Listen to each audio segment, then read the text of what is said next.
Now, today's announcement gaining support from leaders across the state. Joining us live right now, we have Hawaii U.S. Congressman Ed Case. Congressman, so good to have you this afternoon. Good afternoon, aloha. Good to be with you. So this is big news. This is our top story of the day. And of course, the reaction getting a lot of attention. What was your initial reaction to hearing that the military, that the Pentagon is expecting this to shut down this Red Hill facility? Well, the Secretary of the Navy called me personally a couple of hours ago to advise me that the Secretary of Defense was going to issue this directive very shortly, which he has since done. And I told the Secretary of the Navy that was exactly the right decision.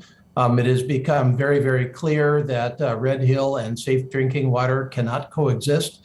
And I think the Defense Department also worked through a very, very difficult question that they had to answer, which was if Red Hill was closed, could they provide for national security in other ways? And they concluded that they could. And so this is a very good move. And a lot of credit is due to the Defense Department for coming to this conclusion and for being straight about it and for laying out the steps that we need to go through to pull this off.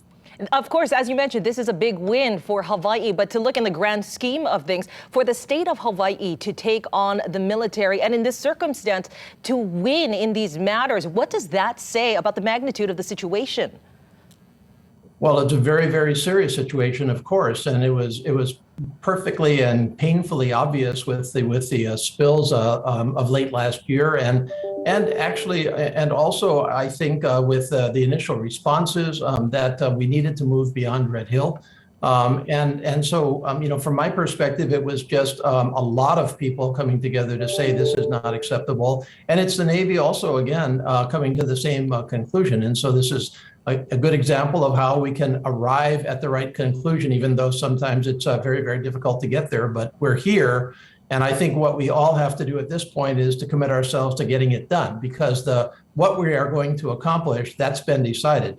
Now we have some very, very specific steps that we all have to go through that are going to take some time and effort. We clearly need to figure out what actually happened to cause the leak to start with before we can figure out how to fix it. We need to fix it before we can defuel it, and we need to defuel it before we can close it. So we've got to walk through these steps well all the time, paying attention and continuing our efforts to help those so severely impacted, thousands of families still displaced, as well as full remediation efforts, because even though Red Hill may close, it's going to be some time before we're confident that we have actually dealt with all of the effects of Red Hill.